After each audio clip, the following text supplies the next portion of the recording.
Good morning, students. Welcome to English grammar class. Today we are going to discuss pronoun from class 7, and let's see what are the major categories of pronouns and what is pronoun. So what is a pronoun? Pronoun is a word that is used instead of a noun. So a word that is used instead of a noun is called as pronoun. So pro means to substitute. Pro substituting a noun. Substituting a noun can be called any particular word that is used instead of a noun that we call as pronoun. So let's see which are the major categories. There are major 9 categories to be studied. First one, personal pronoun. So what is personal pronoun? The pronouns that mention about the person. So we can see that there are 3 major persons are considered in English: first person, second person, and third person. Why do we make such a category as first person, second person, and third person? When we take the case of a conversation, the person who starts the conversation is called as the first person. To whom he addressed. Suppose I am just talking to you. That you is considered to be the second person. To whom I am talking. If I am starting the conversation, to whom I am talking is called as the second person.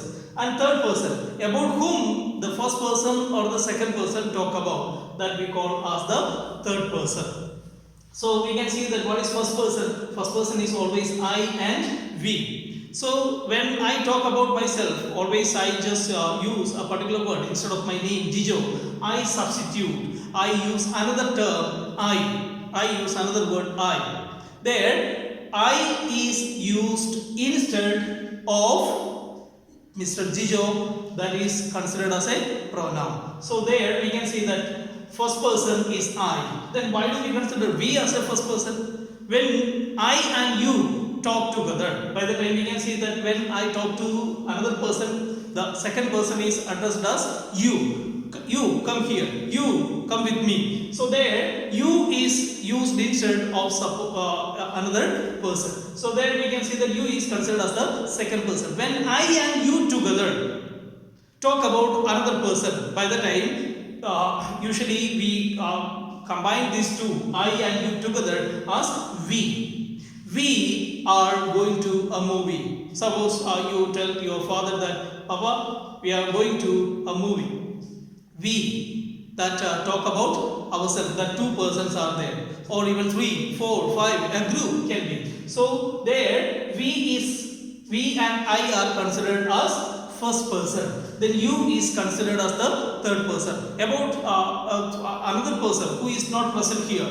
Suppose if we talk about another person of next class, or another boy or girl of the next class, we can say that he or she. If they are together, we can call them as they. Or if it is an object, we can call it as it or that. So all these are considered about third person. So there are 3 persons: first person, second person, and a third person. First person is used as subject or as in the object form. In subject form, I, and in object form it is me. Then second person, you, both of the forms are same. Then they, them, we, us, he, him, she, her, it itself. So let's go with the second form, that is possessive form. What is possessive form? We can see that a word that says about the possession, the belongingness. So if we, at the same time, it is used instead of a noun also. So suppose this car is Mr. Jijo's. This is the sentence. Suppose if another person says about that, this car is Mr. Jijo's, or this car is of Mr. Jijo. In 2 ways we can say it. But at the same time, if it is stated by you, otherwise me, myself, this car is mine. Mine stands for 2 things: my car or Jijo's car. So that is used instead of a noun. At the same time, it shows the possession also. Since it shows the possession, the title is given as possessive. But at the same time, it is used instead of a noun. That's why we call it as possessive pronoun. So we can see that mine, you changes as yours, they changes as theirs. This car, these houses are theirs. Then we, ours, this house is ours. Then he, this house is his. Then she, this house is hers. Then it, its. So this we call as the possessive form. Then the third one is a reflexive form. What is a reflexive form? Reflexive and emphatic. We can see that the same format is there. Self forms are added over there. If it is singular, SELF, and if it is plural, VES, SELVES is added. So what is the exact difference between reflexive and emphatic form? When we take the sentence, suppose she did it herself. First sentence. The same sentence can be written in other form also, but meaning is slightly changed. She herself did it. In two sentences, we can see that self forms are used, but at the same time, first one, she did it herself. Here, self is used in the form of an object or in the object itself. Actually, it is called as object complement. It is complement itself to the sentence, to the subject. So the subject and object are the same. That means when it is used in this form, we call it as a reflexive pronoun. A pronoun is used, but at the same time, it is used in the sense of a complement. Okay, so when we take the same case with the other sentence, we can see that she herself did it. She herself did it. I myself studied it. I myself did it. In all these cases, we can see that the function is to give emphasis to the subject. So here, this particular one gives stress, emphasis upon the subject. When it is giving stress laid upon the subject, we call it as emphatic pronoun. But when it is used as in the form of complement, we call it as reflexive pronoun. Okay, then let's go with the next category, that is interrogative pronoun. So interrogative means, you know that the tense the particular word is used in the sense that to ask a question.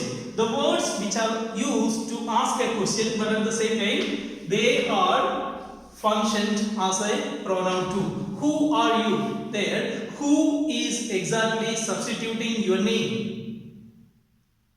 If I say that I am Jijo, there instead of the name Jijo, you have just given another term who. Whom did you talk to? I talked to Mr. Shekhar. Instead of Mr. Shekhar, we have used another word, but at the same time it is used to ask a question. That's why we call it as interrogative. It has two functions, ask a question, at the same time function or work as a pronoun. So then who, whom, or even if we take the case of what's your name? Then what substitutes your name. So we can call it as, they are considered as interrogative pronoun. The next category is demonstrative. There we can see that four words are there: this, that, these, those. Even it and such are also sometimes used as demonstrative. So we can see that what is called as demonstrative form. When we take the case of demonstrative form, we can say that this is my car. Then this is used to point out something. At the same time, this sentence can be written in another form. This car is mine. There, this changes into another form. Here it is adjective, because the noun car is qualified or added more meaning with another word this.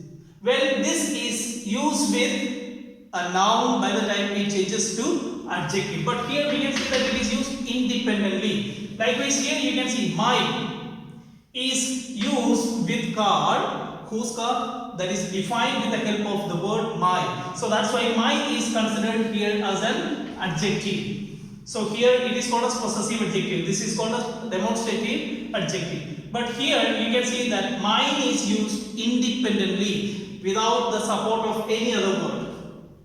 Instead of my car, we have used another term, mine. Then it is called as pronoun, and this one is also called as pronoun because it is used independently. So when we take the case of this demonstrative, we can see that when they are used independently in the form of a noun or either as a subject or as an object, by the time we call it as, they are called as demonstrative pronouns. The next one is indefinite pronoun. So if we say that no one came here, there no one is used, there one is considered as a noun and no is considered as an adjective. But another form is there, no person lives here, there no, then or even none, any or some. This, when these words are used, by the time we don't know that who is exactly there. Some came here asking about you. There who is considered as the some? Do you know that who is some? No one or none came here. Who is none? Exactly nobody. Nobody lives here. Nobody. So here we that says that about a noun, but at the same time it is not clear. It is not definite. It is not actually it is in a vague statement. So when we make the vague statement but it has a meaning, nobody lives here, no one is here. So when we say that no, none, any, some, in that sense, especially to say about the, instead of a noun, we call it as indefinite pronoun. Then another case is there, relative pronoun. So actually, relatives are of two kinds, adjective as well as pronouns are there. When we say that who or even what, that, then whom or whose,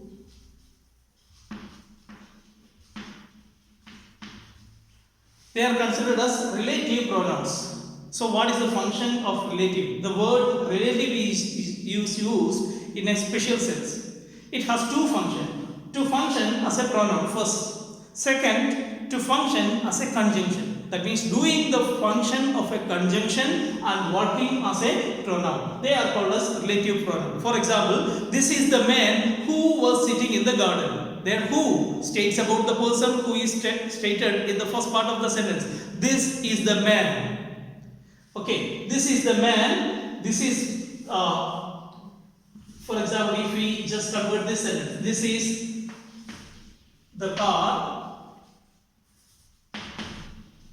that I bought. Then that functions, that says about the car. Instead of a noun it is used, but at the same time the function is to function as a conjunction. But no conjunction is used. But without the conjunction it functions itself as a conjunction. Two sentences are joined together. This is the car. I bought it. These two sentences are combined with the help of that, but at the same time it functions as a pronoun and at the same time they function as a conjunction too. So when a particular pronoun does these two work, that is function as a pronoun and function as a conjunction, they are called as relative pronouns. Then the last category is distributive pronoun. If we say that each, then every. In this case, we can see that each lives here is independent. Every person who lives here, everyone who lives here is well known or is popular. So is famous. So there we say that one by one, but at the same time we say about the whole class, the whole group, but it is stated one after the other. So when we state one after the other, in a sense that one after the other, we call it as distributive pronoun. They are standing for a group, but at the same time they distribute person to person. So that's why they are called as distributive pronoun. This is the end of the class. Stay at home and stay healthy. May good God bless you.